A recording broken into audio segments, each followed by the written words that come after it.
Hi, I'm Peggy Carruthers, Director of the Branded Content Studio for Food and Hospitality at WTWH Media and QSR Magazine. And I'd like to welcome you to today's webinar, California Compliance, Navigating the Complexity of Labor Laws. In this panel discussion, we'll give a deep dive into the ever-changing landscape of compliance regulations in California and how they impact businesses in the state and across the U.S. Just a few quick housekeeping notes before we get started.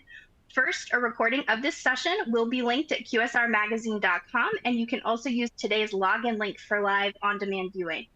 Second, slides for today's program are available for download using the resources widget in the webinar console. And finally, we will be answering audience questions at the end of the program, but please feel free to submit a question at any time.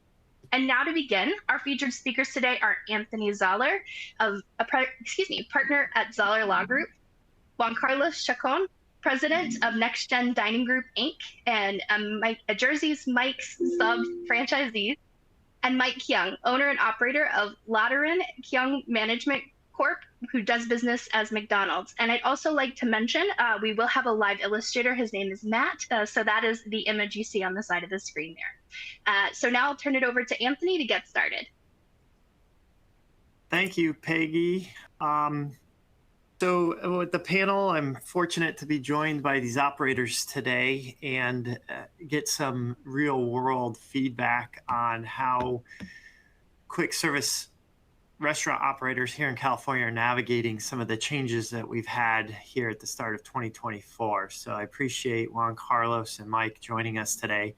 But to kick it off, I wanted to do a quick 5 to 10 minute overview of some of the big questions I'm seeing in this industry and some of the hurdles on the legal perspective. And then we'll turn the discussion to the operators, Juan Carlos and Mike, to get their feedback on how they're navigating these issues as an operator here in California. So we've got a few slides here. These slides will be available. And as Peggy mentioned too, feel free to use the Q&A section of the software to pose any questions, and we'll see what we can get to later on in the discussion today. So, of course, the big topic that I'm going to discuss, lead off with, is AB 1228 and what that's looking like for the fast food industry. Just give a quick overview on that.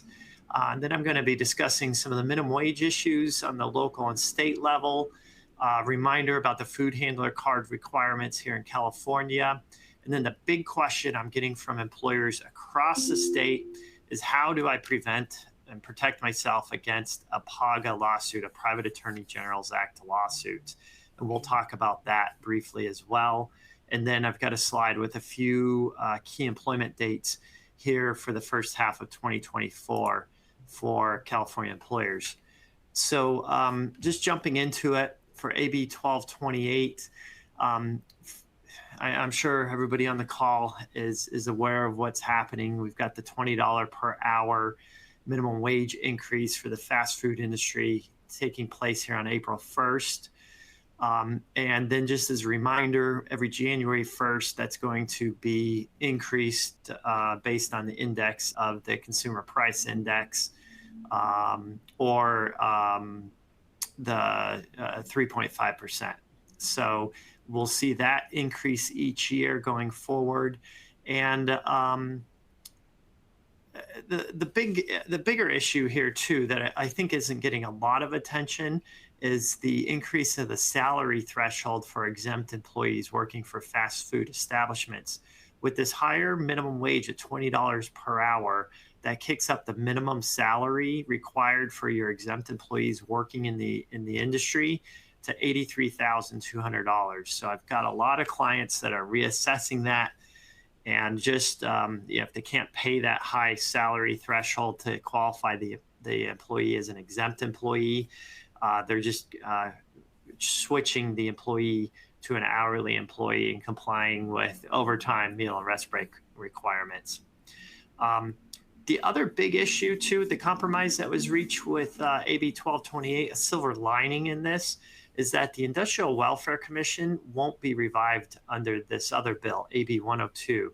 The governor actually passed that law last year, and part of this compromise, it's not going to be revived. The IWC, the Industrial Welfare Commission, is basically an arm of the labor commissioner that could set regulations for industries. And there are a lot of wage orders out there that still apply to California employers. But that IWC hasn't been funded since Arnold Schwarzenegger, I believe, was governor. So going back to the early 2000s. So they haven't been updating those regulations. And my fear, if that got refunded, we'd see a lot of new regulations for the fast food industry and other industries as well. So it's part of the compromise that was taken off the table. And obviously, there's no joint employer relationship provisions included between the franchisors and franchisees as part of this compromise under California law, too. Now, underlying all of this, we still have a California minimum wage increase for everybody else in California outside of the fast food industry. And that's increasing. And then later on in 2024 on the ballot, we've got a ballot initiative to increase the minimum wage to $18 over time. So we are seeing this bump up to get very close to the $20 per hour that we're looking at here on April 1st in the fast food industry. And then as a reminder, we have local, city, and county minimum wage requirements as well. And towards the end here on one of the last slides, I've got a reminder that LA City and LA County just announced what their minimum wage will be here starting on July 1st. So as a reminder for a lot of people on the call, the cost of the food handler card has been dealt with in Senate Bill 476. This shifts the cost of obtaining the card, so the actual training cost, that's $15. There are some providers, I think, lower than $15 to take the course to the employer. And the employer actually has to pay the employee for the time of the training as well, which takes approximately 2.5 hours. So this law also prohibits employers from conditioning employment upon having an existing food handler card. So this shifts the burden to employers on this food handler card issue. And just a few reminders on this slide about food handler cards. They have to be obtained within 30 days of data hire, and they're good for 3 years. They do transfer from employer to employer as well. So if you're hiring somebody that does have one, it transfers over with that 3-year limitation. And there's a record requirement as well for employers.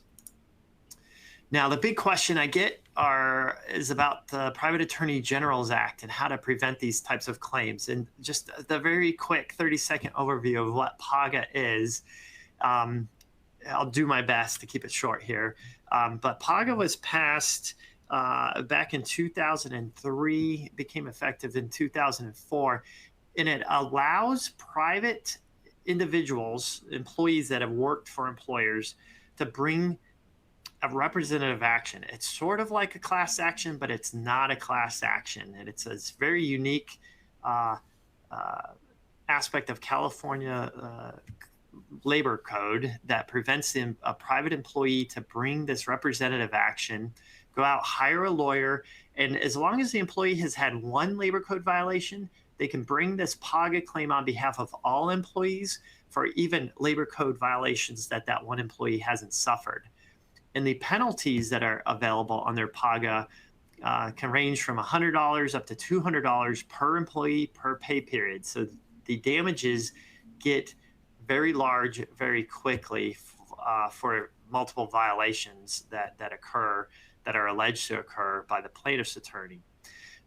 Now, we see the number of PAGA in this slide, the number of PAGA notices that are filed with the LWDA increasing significantly over the last few years. There's some number of reasons for that. I won't get into all the details, but the big reason is that the California Supreme Court has built in some teeth to arbitration agreements that have class action waivers in them. And California employers started implementing these arbitration agreements with class action waivers, and the U.S. Supreme Court stepped in and found those to be enforceable in the employment setting. So the plaintiff's lawyers then said, well, if we can't bring a class action, let's just bring these PAGA claims under California law, and we'll recover those damages. And again, there's some differences, and I won't get into all the differences between a PAGA claim and a class action. But because the U.S. Supreme Court shut down the class actions if employers implement these waivers and arbitration agreements. The plaintiffs' lawyers have really just gone to PAGA to continue to bring these representative types of actions against employers. So some steps to protect against PAGA. The first one, I still recommend having an arbitration agreement in place with a class action waiver.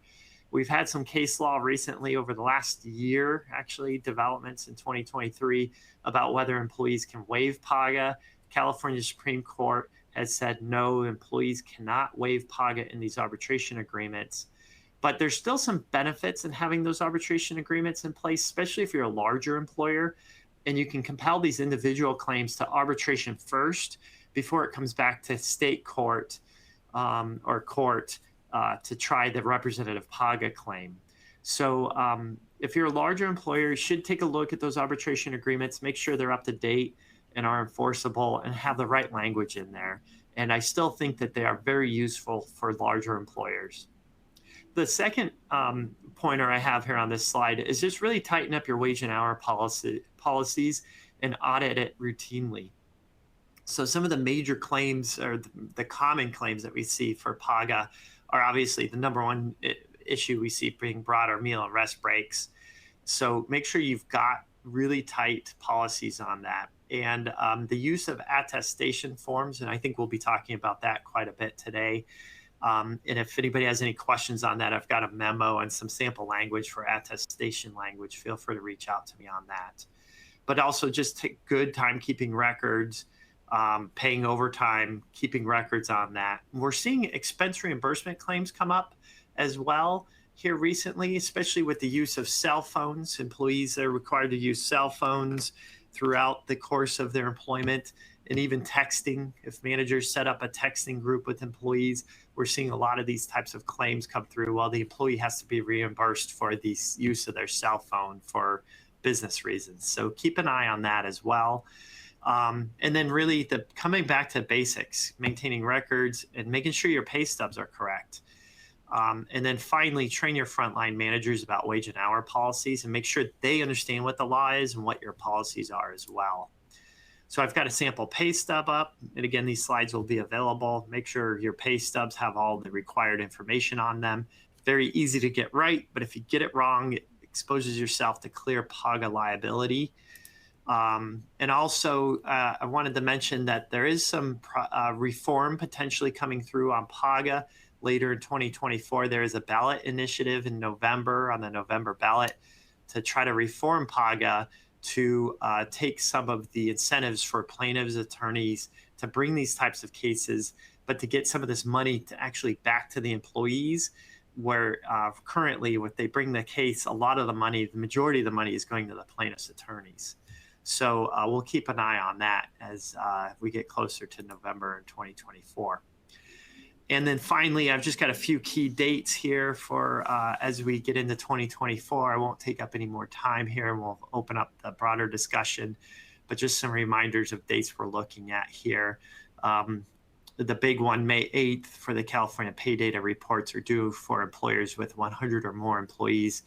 That portal is open. Employers can start submitting those pay data reports, but that's going to be due here sooner than later. I can't believe we're already coming into March, talking about March here in 2024.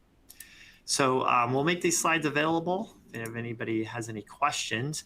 But now I want to open it up to our panel discussion with Juan Carlos and Mike. I think what everybody is here to hear about. So with that, we'll jump into workforce management and operational efficiency. So for both Juan Carlos and Mike, and again, a reminder for the Q&A, if you have any questions, please put them in the Q&A box, and we'll keep an eye on those and try to get to those at the end of the webinar here too. So Juan Carlos and Mike, let's start off with the first question for the two of you. How are you preparing for and adapting to the upcoming changes in the minimum wage that I just spoke about, especially with this rise in the $20 per hour here in California facing operators? So I'll throw it out to both of you. Well, we started preparing for this last year when we heard about it. And we basically had a roll up our sleeves and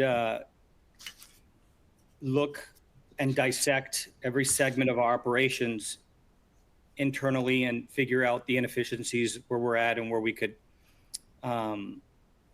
make adjustments. And so I basically broke down my operations in like 6 segments. For me, I'm more of a lunch. So we basically have our morning, our pre-lunch, our lunch, post-lunch, dinner, and closing. So we figured out where we can cut and be more efficient labor-wise there, but we never touched the core bread and butter of our business, which is identifying that our lunch business we would never try to circumvent service in that part of our business. So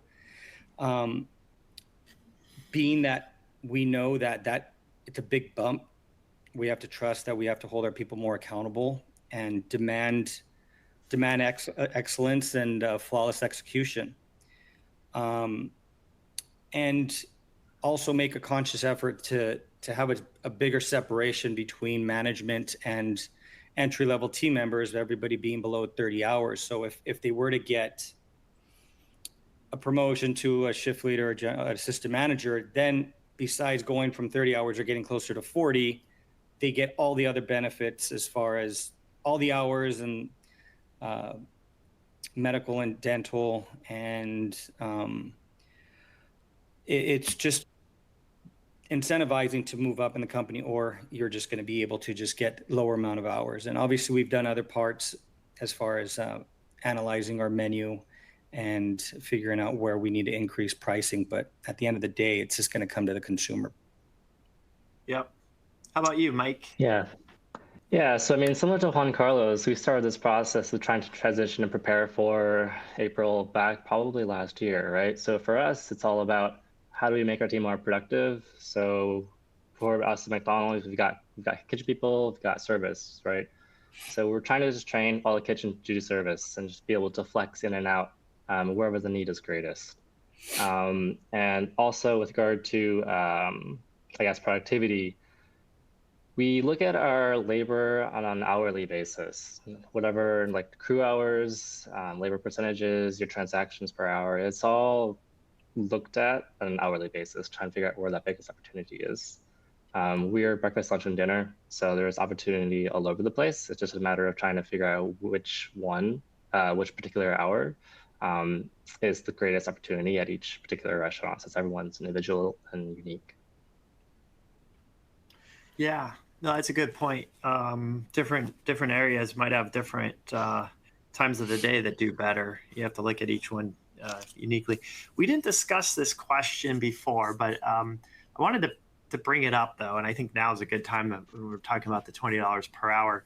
I mean, have you sensed any silver lining with this $20 per hour increase in wages? Have you seen a higher level employee, or do you expect a higher level employee to come and work for your operations at the higher wage rate?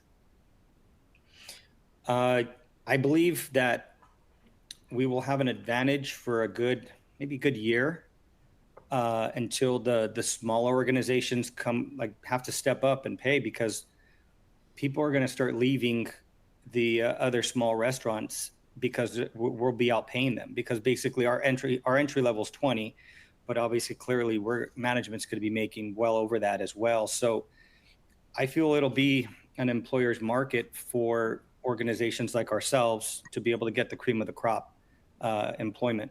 It'll be difficult. It's definitely difficult, but I think for a good year, I think 2024, 2025, it'll be a good year for us as far as employment.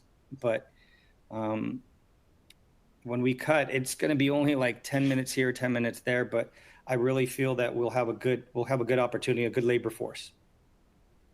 Yeah. Yeah, and then I was also curious about this impact back when we first heard about last year, and I expected to see people coming from outside the QSR industry or from the restaurant industry. It's actually happening. I'm actually seeing people come from the nursing industry and from just other manufacturing. I'm already getting these applications. So I'm expecting once April comes, we'll be seeing a lot more from outside the industry. Yeah. Oh, that's good. Yeah, and from my perspective, I've got clients in a lot of clients in the restaurant industry, obviously, but I've got some manufacturing clients that have expressed some concern about this. They're keeping an eye on it too. You know, they're afraid a lot of their employees might go to the quick service industry to for the higher pay. So we'll see how that plays out, or if this is going to be a big push for everybody in California to go to $20 per hour. We'll see how that plays out. Great. So the next question on this topic, I wanted to ask: in what ways have you adapted your workforce management strategies to address rising labor costs while maintaining operational efficiency? What have you guys done to deal with this? You want to take the first? Sure, I'll go first this time. So for us, it's all about trying to make people more productive. It's centralizing activities like orientation or any type of, general training for career or managers. Instead of trying to have a supervisor or training manager go to each restaurant to train somebody, we try to bring all those people to one centralized location and just try to make the most valuable use of that supervisor's time. We're trying to prepare early, so that's why we want to get the system in place now, instead of trying to scramble and trying to figure it all out when April comes. And I guess, let's see. I guess similar to what Juan Carlos was mentioning before, is we're trying to avoid that 6 and 8 hour shift schedule, right? Because you don't want to risk any amount of overtime. 1 minute, 2 minute overtime per person over an entire year really adds up.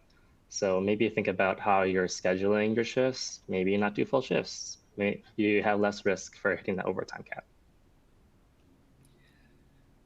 I took it an approach as an owner of what I could do to automate the whole system in general. And I've used different platforms across the industry to help me do this when it came to operations as I scale, because I'm in growth mode where I'm constantly building stores every year. And so I need to be able to have, as I scale, like a plug and play mentality. For example, the operations platform that I use basically, it's all my daily operations, and it's all digital. So I don't have anything paper. So it's making things a lot quicker and easier for them to execute operationally at the store. And at the same time, it's empowering them to see everything that we need them to see, and have no excuses that they didn't do it, or they forgot to do it, or they didn't have the paper, the sheet. So we basically also utilize that operations platform to do something small where I have to eliminate, let's say, like a maintenance person to go around and check our building signs. So in this platform, I created a checklist. At the end of the night, once a week, they would go check our building signs. They have to take pictures of it, and those forms, instead of having to pay somebody to go, a maintenance person to go check it out, I have my team just send me the picture. I get the report. I check the signs. If they're on at a certain time, then we know that the timers are working. Or if I see a letter out, then I can go ahead and request that. So it's more of trying to be efficient every way possible, that I'm already trying to be efficient at it too. I'm just adding more stuff. And that same platform I use for my attestations. So we basically call it a break acknowledgement form. So every time before they clock out, they have to fill out this break acknowledgement form. So it's simplifying everything, and instead of having something different everywhere else, it's all like, hey, it's all on this one platform. So everything gets executed, and they're used to it, and they know it's there. I use another thing called Jamf, where basically all of my tablets that I use in the stores, it's a plug and play. I basically create the blueprint. I open a new store. That tablet gets uploaded, and it's already set. All the whole blueprint there. So these things help to make, as I scale, everybody's operating the same way, and it's nothing new. It's nothing different. So all my 9 locations in LA are operating the same way, and they're basically protecting my organization and executing everything simultaneously the same way. So Yeah. I'm basically trying to operate if I have one store, but I have multiple stores. And as I scale, I figure out, okay, what things are slipping through the cracks? And 4 years ago, I was thinking, okay, what are the things that are slipping through my hands that I need to create and delegate somebody and create another position that could do this for me? The things as an owner and operator, I could continue to be an operator, and I could still, I had definitely could do my duties as an owner, but I created, I figured out what those things were, and I got an HR coordinator. So now the HR coordinator, their main focus, now I could have them focus and communicate with my attorney and making sure that we're up to date with codes and giving all that information, because that admin stuff I don't want to be doing, because I need to be in my stores to make sure that we are all executing all these things. So it's a mentality of one store, but as I scale, I want to make sure that we're still operating as if I'm one store and everybody's doing the same thing in every single location. I like that. I like that idea. And we'll be talking about technology a lot, but I can't agree anymore with you, Juan Carlos, about the digital use of tablets. I think if operators aren't there, they need to be there like as soon as possible. And record keeping to getting data and giving this data back to your employees too on some type of dashboard so they can see real time what's happening, and just protecting the company using digital records, having this stored versus paper files that are hard to find after you store them and can be lost or stolen, I think goes a long way. So I think that's a good point. So Mike, my next question, I think Juan Carlos kind of touched on it, digitizing everything, getting tablets in the store. But what measures or what other measures have you implemented to accurately track and manage employee hours and breaks and minimize the risk of labor law violations? So I'll have you kick us off on that, Mike. Yeah, so I mean, that's always been a challenge, right? It's very hard to avoid. But I know different franchises have different types of systems they're using with regard to tracking hours and clocking in, clocking out. But to protect us from our side, I have an office staff person that'll help assist and do labor audits every single week. It's important that we kind of hold our GMs and teams accountable for all these violations that are happening. Ideally, we want zero, right? But it's in the heat of the day, it's hard to do that. But for our side, we review labor clock in, clock out every single day, and we provide that feedback. And I know one of the questions on here was addressing write-ups for not taking required breaks. I think documentation is important. With April 1st coming, I mean, you need to have the best team that you can get right now, because you can't wait until April 1st. Not sure if you want to carry those people that are continually violating policies with you until April. So I think, yeah, documentation is important for people who continually abuse breaks, not taking them. Yep. Good point. Juan Carlos, anything else to add from your perspective as well? So I've been blessed with a lot of knowledge. I've been in this industry for 24 years. I was in the thick of it when we had the argument back in 2003, 2004, when we had the argument of exempt, non-exempt employees. We went through all that. Then we have all this issues with the time and attendance. I've been in it when it wasn't really a thing. So as a franchisee, I worked for two different companies at one, and we always the argument was, why can't the franchisor create a time and attendance through the POS? And come to find out, it's for their best interest, because they don't want to have that liability. And I get that. I respect that now, as I've been in the industry. But like you're doing, Mike, it's to try to police that data, those timesheets, it could be hours and hours of a week for that.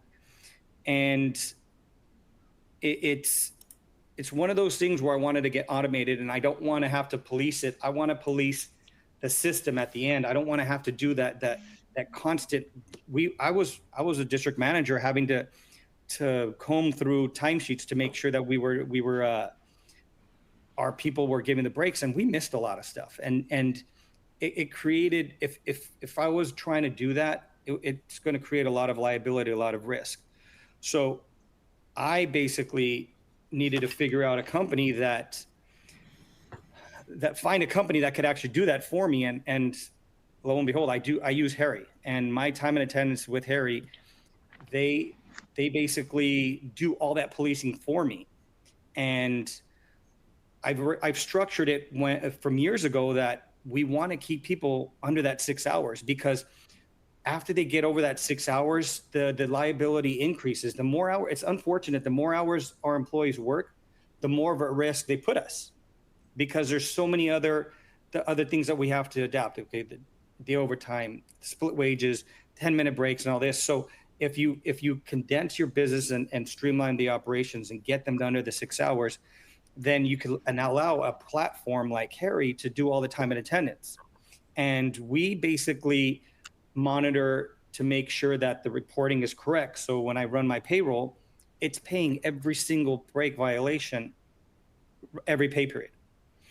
But I still need to have accountability. And the accountability part would be at the store level and empowering my general managers. So the general managers know exactly what they need to watch out for. And it ties in with them and basically tracking how many violations they have per pay period and a given 4-week period. So right now, I've been with Harry for over 2.5 years, 3 years, no, 3 years. And right now, I'm very pleased to say that each store averages about 2 break violations a pay period. So we're about 4 pay periods, 4 violations per period out of a staff that's about 19 employees. And we pay those. So then we go an extra layer above that, and we, through Anthony, he does audits every biannual basis, where he's going to go through the timesheets and make sure that we're holding Harry accountable, and Harry's doing the proper procedures of as they're tabulating all the violations and paying the reporting time and making sure that the overtime is calculated properly. I need to make sure, and I give that to Anthony, and Anthony is going to be checking all my timesheets and making sure that everybody is basically getting paid for the break violations. And we're as an organization, we're operating at that level that we're monitoring it well, and it's holding my managers accountable. And we're doing well, and I hope we can continue that, because that'll be a huge burden off my back, because a lot of us are operating we're one lawsuit away from going bankrupt, and I just don't want that. I want to make sure that we're all in this together, and it's a lot of people involved, and there's a lot of stuff out there. And so every twice a year, Anthony will be checking the pay stubs, be checking the timesheets, and making sure they conduct their own audit in case that we have any issues. Yep. Yeah, Juan Carlos, I mean, you raise a great point. And when that question comes up, how do you protect against these PAGA lawsuits? I think just being proactive like that, and as I mentioned in my slides, making sure you're tight on your wage and hour policies, and your managers understand what the policies are, and then doing these self audits to make sure that nothing slipped through the cracks, with a manager or even your payroll company. So, put the wrong information on a pay stub, things like that. Doing that audit routinely is a great preventative aspect to it, and can really, give you a lot of protection against these PAGA lawsuits. And as you mentioned, Juan Carlos, I mean, you could be a very large organization, but the penalties on these PAGA lawsuits can add up so quickly. Even just with a handful of employees at $100 per pay period per violation, you get into the millions of dollars pretty quickly. So it's important to be proactive on that and be managing that. But that leads to the next topic on compliance, adaptability, and empowering the front line. And I think this is really where employers can win the battle. So the first question, and I'll start off with Mike again here too, is what strategies have you implemented to ensure your operations remain adaptable and compliant, to the extent where you haven't already discussed that? Yeah, I mean, I think one of the key items for us to remain compliant is to be constantly evaluating our employee handbook. Anthony has been helping us for years with regard to auditing our handbook at least twice, just to catch all the new stuff coming up in January and June, July. So that's been critical for us, because we take those changes and we implement those changes as soon as possible. And then any key policies that are generated, we throw into our orientation. So right from the get-go, right when some new regulation comes in, all our employees notified immediately. And we also communicate with the restaurant team. We've got boards in the restaurants that just have general announcements. And so anything that new comes up, we always make sure and inform all our employees of any new policies that have been implemented, and then how we're abiding by those policies, staying compliant. I think it's also important to have a type of a feedback system. For us, we just use an anonymous feedback line. Just have something available in the restaurant for someone to express a concern about something that's potentially non-compliant. That way you can get that feedback, because be realistic, you're not in your restaurant every single day. So it's hard to find things. And you really rely on your team to help you to remain compliant. And Mike, can I interrupt? How do you do that feedback? Is that digital, paper? What are you doing for that? I do it all digitally. So I put QR codes everywhere in the restaurant. Just have something available for someone if they want to use the restaurant tablet, because I'm not going to ask them to use their phone for cell phone reimbursement issues. So they can take the company tablet, scan a QR code, anonymously fill out a form that gets submitted, and then I'll get an automatic email saying, hey, someone submitted something to the anonymous feedback line. Here it is. And so I'll read that as they come through. And that way you get quick action, and you potentially prevent some type of lawsuit in the future. Yeah, I like it. I like it. Sorry to interrupt you, but wanted to get that question. Yeah, anything else? From my side, no. Okay. And then Juan Carlos, I'll pose the next question to you. I think we were talking about your implementation quite a bit, but what are some ways operators can build a culture of compliance? What are you doing within your organization? This was a tough one, but after thinking about it, we created a culture from day one. We make a culture by having discussions about these laws on a regular basis. We stay transparent with our teams, and we hold them accountable to the laws as well, but we hold ourselves accountable to make sure that us as supervisors are held to the same standards. We have meetings very frequently as a group, and I take the approach where if it's happening in one, I'm not going to be naive. I'm going to say it's happening in everywhere, positive and negative. So we'll have discussions about it and let people know that it's okay that we're having these issues. And the no would be basically being the no, having the information, having the knowledge, and not being able to communicate with our franchisor, the corporate people, or with our personal attorney. But it has to do with, nobody's going to operate exactly like us as an owner, but you can create an environment of extreme ownership, and creating that environment of extreme ownership means that they feel that it's their business as well. but it has to be from day one. It has to be organic, but it has to always be spoken. So when they take this ownership, they're going to feel that it's their business too. And they're not going to say, well, let the owner deal with it, because I'm there with the owner, with them. I'm in my stores 3 or 4 times a week. And if you look at it, California did this to us. California said, you know what? The restaurant industry is going to drive our economy now. We've already forced out manufacturing, all kinds of manufacturing trades. Agriculture is going to be gone too as well. So I have to embrace this. And if I embrace it, I'm basically saying, okay, if you want to create this to be a career, which when I first came to the industry, it wasn't a career. It was something where I loved and I was passionate about, but maybe a few, like our management, can make a career out of it. But it seems like they want us to make everybody a career out of it. So I'm going to embrace that. So I have to hold everybody accountable, but I'm in it with them too. And so that's how I created the culture where I'm going to embrace this opportunity that California gave me and say, well, I guess I'm going to have to help run this economy, and I have to hold these people accountable. But at the same time, California is going to hold me accountable, and I have to stand by it. And that's basically how I've built my culture with my company and grow within. All my management staff has been with me from the beginning. They were hired just as a regular entry-level person.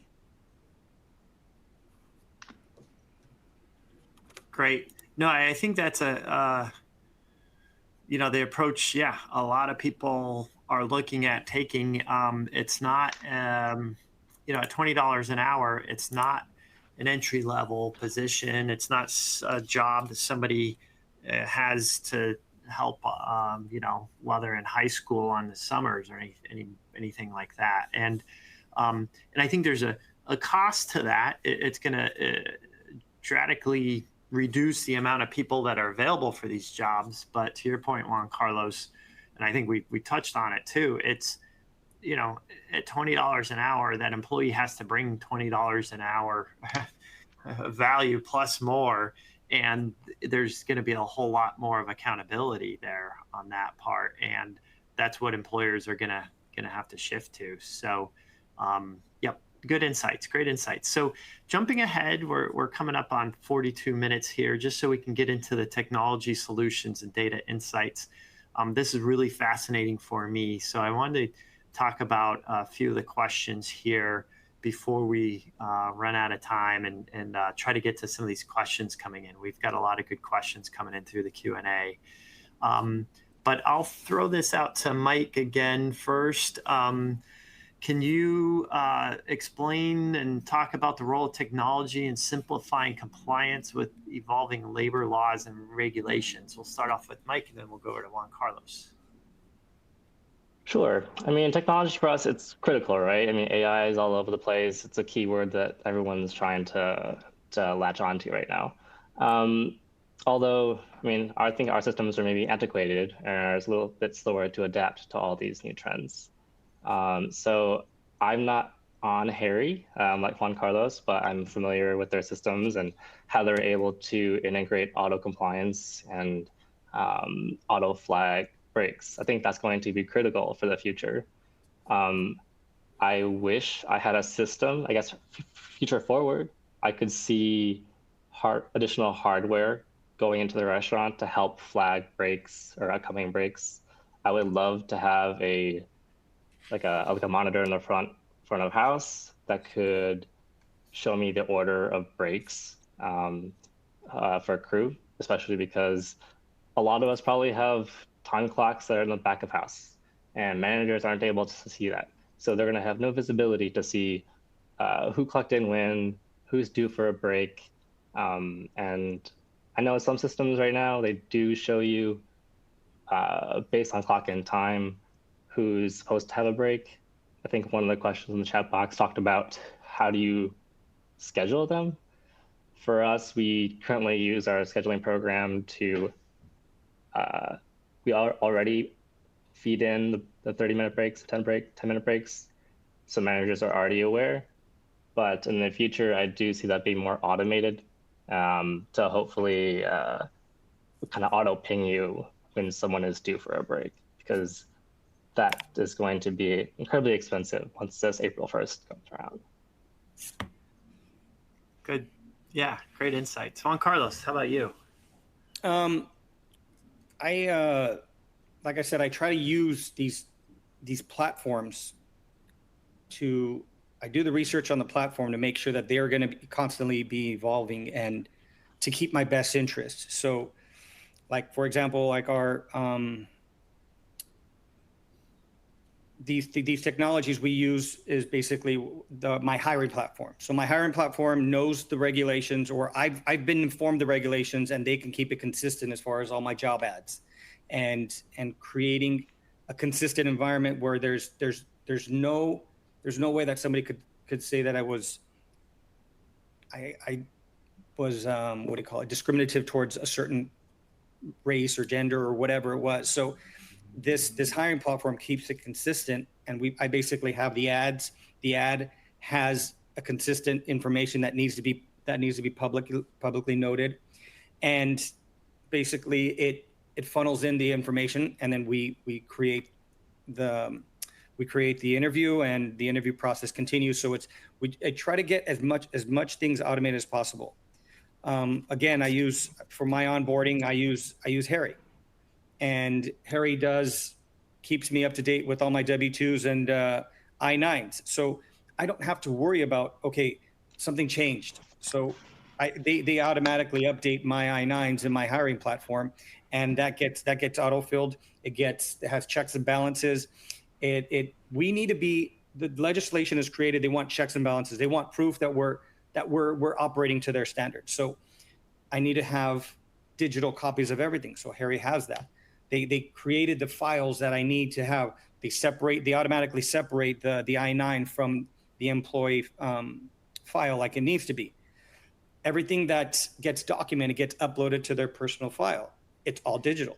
So I can access it whenever I want. Whenever I get an unemployment EDD case, I just search up the employee, I go to their profile, I print out everything that's relevant, any write-ups or anything like that. It's all there, and I have it in one place. And then I know that things that need to be updated, they're already in the know, and they're always changing it and then they're always changing it for their part of it. But if my attorney brings other stuff to my attention, then I basically go and change it as well. So certain onboarding documents, they're being audited every year by my attorney to make sure that all my onboarding documents have the correct information, my arbitration agreements, my team handbook.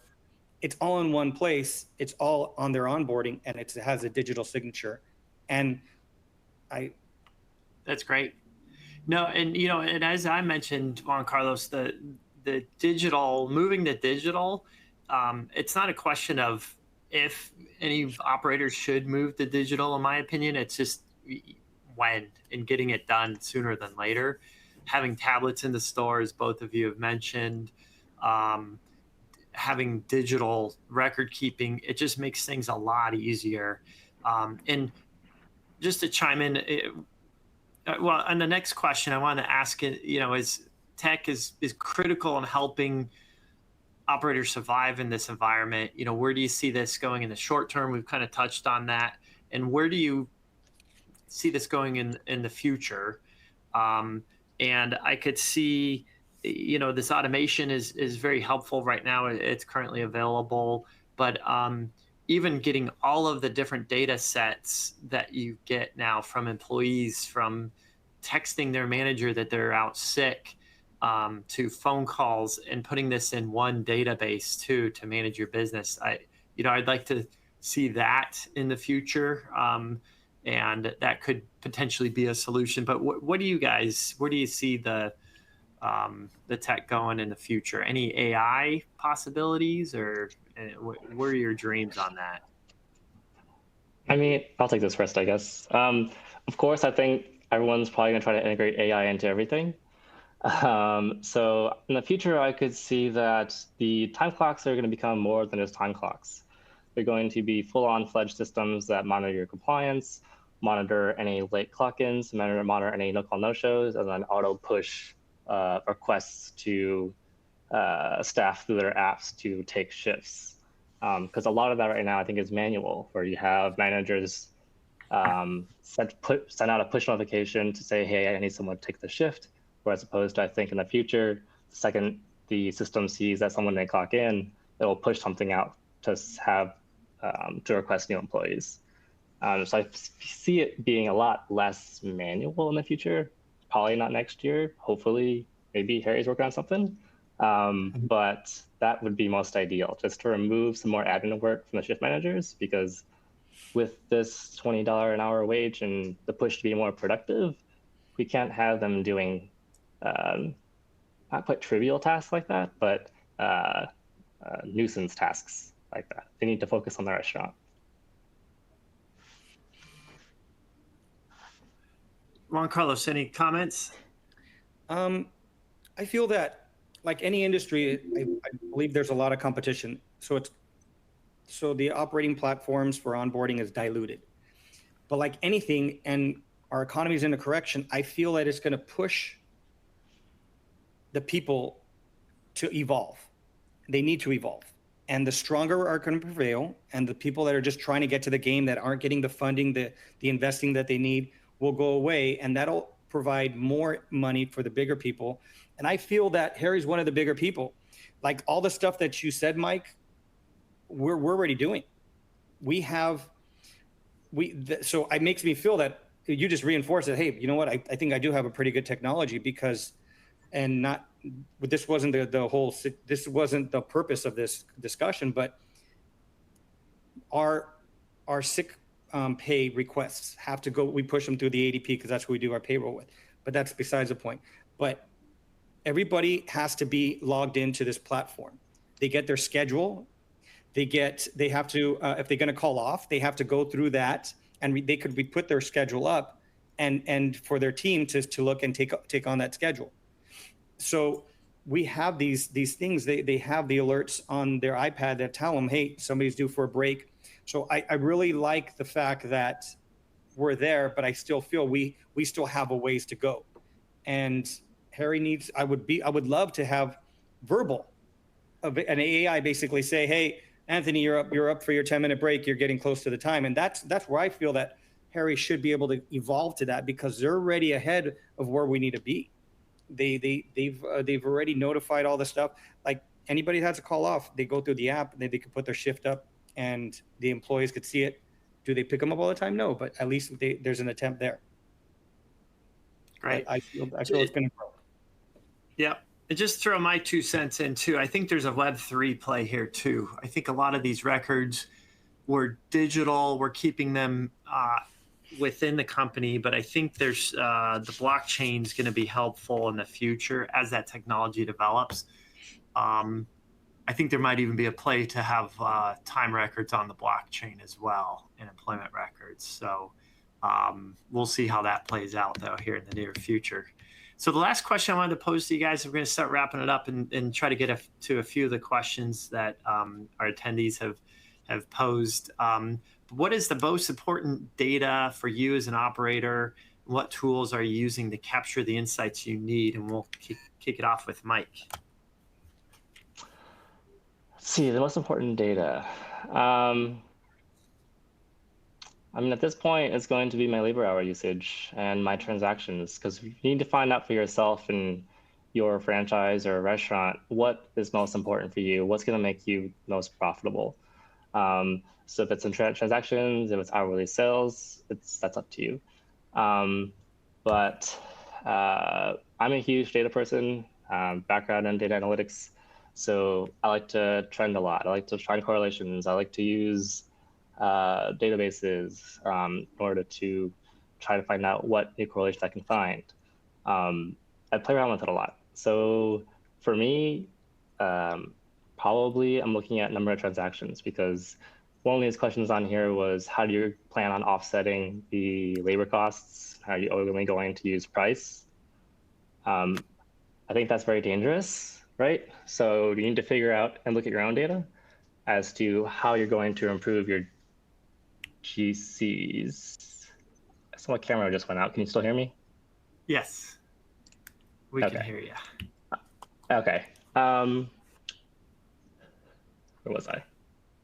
Yeah, so you can't just offset by price because otherwise you're going to end up pricing yourself out of the market, right? So trying to be creative, trying to figure out ways of how do you upsell, or what, I guess, if you use delivery, how can you kind of leverage that to try and increase your profitability? But yeah, for me, it's mostly TCs. That's what I'm looking at. Great. Juan Carlos. There's so much data out there. I can't quantify one. But right now, because the topic is so hot, like he said, labor, and demanding efficiency, demanding maintaining a culture that empowers everybody, but having that extreme ownership would be able to help leverage this labor, because I really wish that we could change it. I try to, in my company, I try not to even use that word minimum wage. I just say it's a starting pay. And if we could, as an industry, call it the starting pay, people won't think that it's the bottom of the barrel. So I cherish that $20. That's a big dollar, that you're $20 that you're getting for that. And figuring out how we can maximize the full potential for that $20 an hour employee. And I just think that I'm not afraid of this $20. I'm going to embrace it.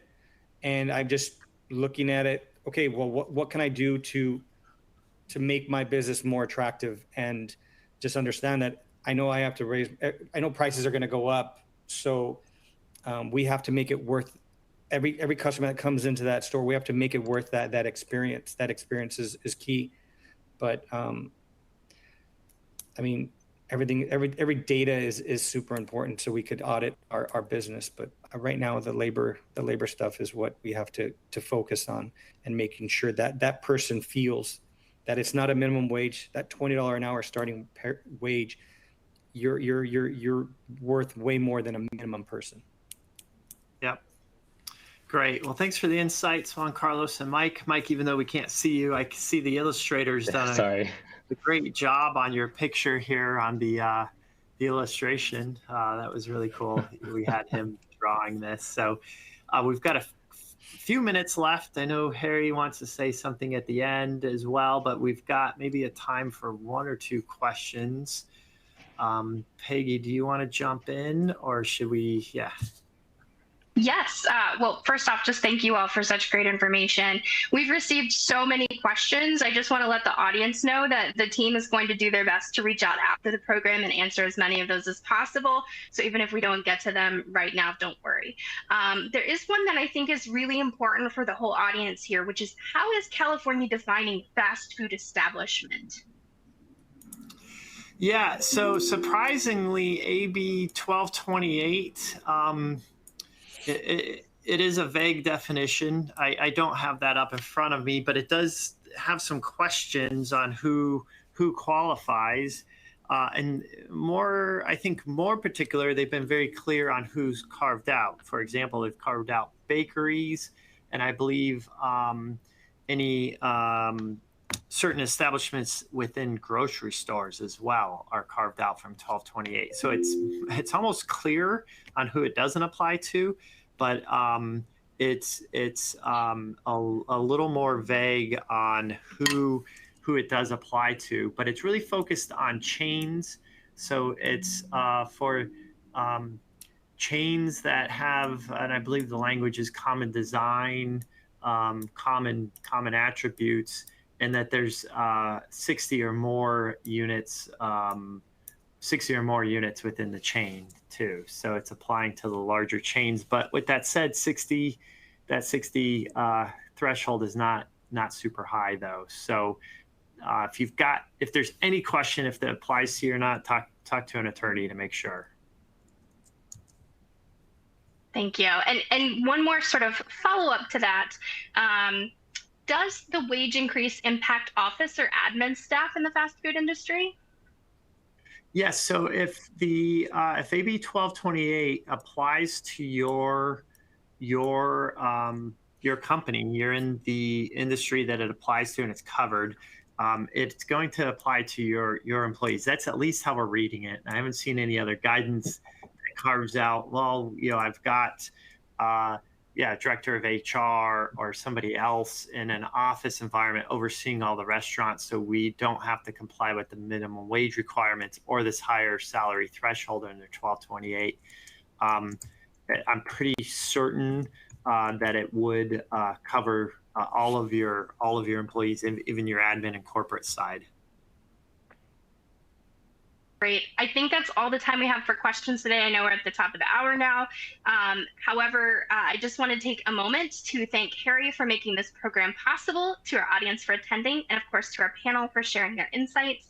As mentioned, a recording of the program will be linked at qsrmagazine.com, or you can use today's login link to view it at any time. Thank you again, and have a great